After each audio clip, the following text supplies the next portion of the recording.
শিশুদের ভবিষ্যৎ নষ্ট হওয়ার দুইটি কারণ, এক মোবাইল ও টিভি, দুই মা বাবা পড়ালেখা গুরুত্ব না দেওয়া, দুই পড়ালেখা মা বাবা গুরুত্ব না দেওয়া।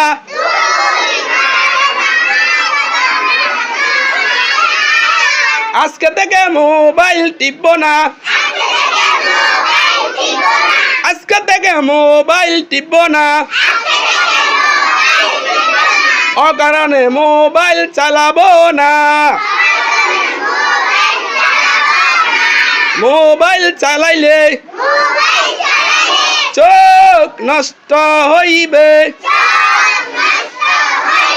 পড়ালেখার ক্ষতি হইবে। ও মা বাবা,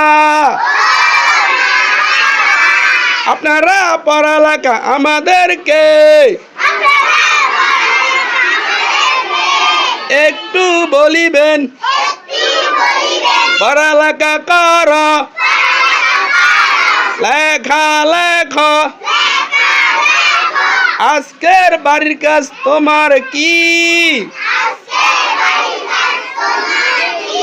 আজকে কি পড়া দিয়েছে মাদ্রাসায়?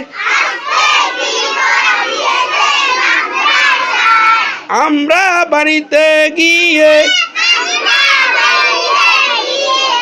মা বাবাকে বলবো। ঠিক আছে।